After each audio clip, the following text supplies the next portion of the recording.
दोस्तों, दुनिया की तमाम वॉर राइफल्स में AK-47 का नाम शीर्ष पर लिया जाता है।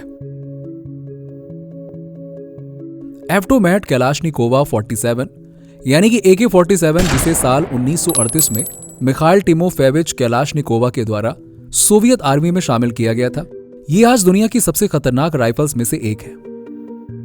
AK-47 को देखा तो हम सब ने है, लेकिन क्या कभी सोचा है कि आखिरकार ये काम कैसे करती है? आज इस वीडियो में हम आपको बहुत ही सिंपल 3D एनिमेशन के जरिए AK-47 के मैकेनिज्म को समझाने वाले हैं। तो आइए बिना देरी के चलिए वीडियो को शुरू करते हैं।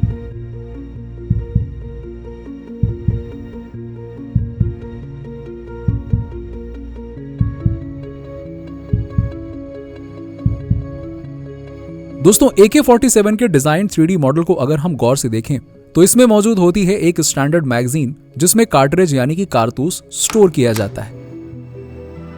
इस मैगजीन की स्टोरेज कैपेसिटी 30 की होती है। कॉर्नर में लगी स्प्रिंग की मदद से कारतूस बैरल में लोड होते हैं। इसके लोडिंग मैकेनिज्म को अभी हम आगे और भी डिटेल में समझेंगे। फिलहाल ओवरव्यू की बात करें तो रिलीफ के टॉप पर मौजूद होती है फ्रंट और रियर साइड, जो टारगेट पर निशाना साधने में मदद करती है।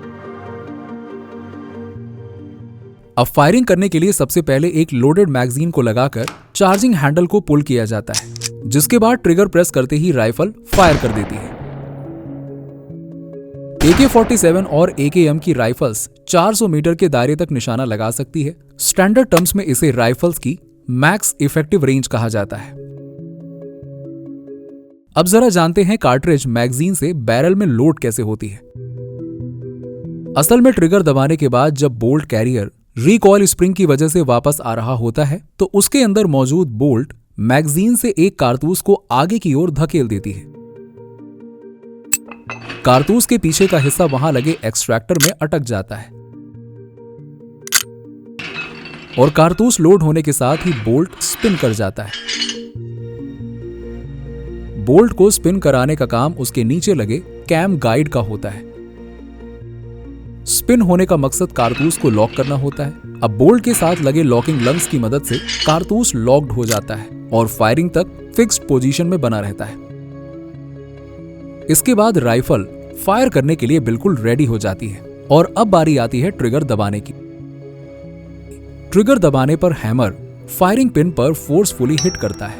इस तरह से ये फायरिंग पिन जाकर कारतूस के प्राइमर में होल कर देती है और फ्रिक्शन ज्यादा होने के कारण उसके अंदर के गन पाउडर में आग लग जाती है। इस आग से बुलेट के पिछले हिस्से में हाई प्रेशर गैस भर जाती है और यही गैस बुलेट को आगे की ओर बहुत ज्यादा फोर्स के साथ धकेल देती है। इस तरह बुलेट बहुत ही हाई वेलोसिटी के साथ बैरल से बाहर निकलती है।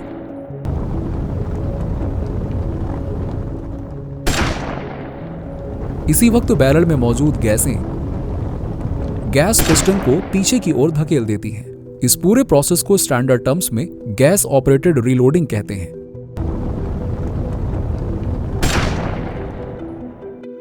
इसी गैस पिस्टन से जुड़े रहने के कारण ही बोल्ट कैरियर पीछे की ओर जाता है और इसके साथ बुलेट केस यानी कि खोखा भी एक्सट्रैक्टर की मदद से पीछे आता है और इजेक्टर की मदद से बाहर निकल जाता है।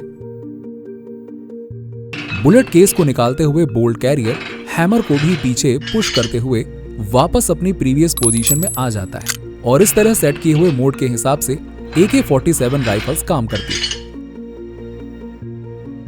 दरअसल अगर आप गौर से देखें तो ट्रिगर के ऊपर एक सेफ्टी लीवर भी लगा हुआ होता है, जिसकी मदद से राइफल को 3 डिफरेंट मोड्स पर सेट किया जाता है: safe mode, semi automatic mode और फुली ऑटोमेटिक मोड। जब लीवर सबसे टॉप वाली पोजीशन पर रहता है तो राइफल सेफ मोड पर होती है और फायर नहीं कर सकती, यानी कि इस मोड पर कारतूस बैरल में लोड ही नहीं हो सकता है, जिससे कि एक्सीडेंटल फायर जैसे खतरे से राइफल सेफ रहती है। लीवर जब सबसे निचली पोजीशन में सेट किया जाता है तब राइफल सेमी ऑटोमेटिक मोड पर आ जाती है। इस मोड में रहने पर सिंगल फायरिंग ही पॉसिबल हो पाती है, यानी कि एक बार फायर करने के बाद ट्रिगर को रिलीज करके ही दूसरी बार फायर पॉसिबल हो पाता है। इसे और भी अच्छे से समझने के लिए आइए जरा AK-47 के ट्रिगर मैकेनिज्म को डिटेल में समझते हैं। जैसे कि मैंने बताया कि सेफ मोड में ट्रिगर दबाने पर फायरिंग नहीं हो पाती है, क्योंकि उस कंडीशन में ट्रिगर कुछ इस तरह से ब्लॉक हो जाता है जिसकी वजह से फायर करना पॉसिबल नहीं हो पाता है। जब लीवर को सेमी ऑटोमेटिक मोड पर यानी कि सबसे नीचे सेट किया जाता है तब ट्रिगर अनब्लॉक हो जाता है। अब ट्रिगर दबाने पर हैमर मेन स्प्रिंग की वजह से फायरिंग पिन पर फोर्सफुली हिट करता है। इसके बाद बोल्ट कैरियर हैमर को धक्का देते हुए पीछे की ओर आ जाता है और डिस्कनेक्टर हैमर को होल्ड कर लेता है। रिकॉल स्प्रिंग की वजह से बोल्ट कैरियर वापस अपनी पोजीशन में चला जाता है। अब ट्रिगर को रिलीज करने पर डिस्कनेक्टर हैमर को छोड़ देता है और हैमर वापस अपनी पोजीशन में लौट जाता है और राइफल फिर से एक फायर करने के लिए रेडी हो जाती है। अब फिर से ट्रिगर दबाने पर हैमर फायरिंग पिन पर हिट करता है और इस तरह सेमी ऑटोमेटिक मोड में राइफल एक बार में एक ही राउंड फायर करती है और अगले फायर के लिए ट्रिगर को रिलीज करना जरूरी होता है। अब जरा बात करते हैं फुली ऑटोमेटिक मोड की। इस मोड पर लीवर मिडिल पोजीशन में रहता है जिसकी वजह से डिस्कनेक्टर ब्लॉक हो जाता है, यानी कि अब हैमर के मूवमेंट में कोई रुकावट नहीं होती है। लेकिन अगर हैमर को रोका नहीं गया तो वो बोल्ट कैरियर के मूवमेंट के साथ ही वापस चला जाएगा। इसी वजह से राइफल में ऑटो सीयर फिट किया जाता है जो हैमर को तब तक होल्ड करके रखता है जब तक बोल्ट कैरियर अपनी पोजीशन में वापस ना चला जाए। बोल्ट कैरियर के वापस आते समय ऑटो सीयर हैमर को रिलीज कर देता है। इस तरह फुली ऑटोमेटिक मोड पर राइफल तब तक फायर करती रहती है जब तक ट्रिगर को रिलीज नहीं कर दिया जाता या मैगजीन में कार्ट्रिजेस खत्म ना हो जाए।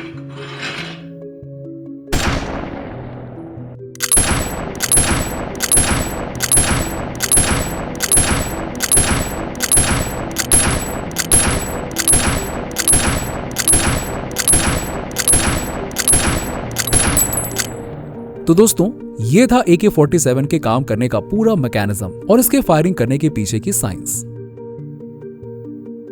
उम्मीद है कि आपको वीडियो इन्फॉर्मेटिव लगी होगी। बाकी आज की इस वीडियो में इतना ही। अगर आपको हमारी ये वीडियो पसंद आई हो तो इसे ज्यादा से ज्यादा शेयर करें और ऐसे ही इंटरेस्टिंग वीडियोस देखने के लिए हमारे चैनल को सब्सक्राइब भी जरूर कर लें। साथ ही बेल आइकन को भी प्रेस कर दीजिएगा ताकि हमारी नई वीडियोस के नोटिफिकेशन आपको मिलते रहें।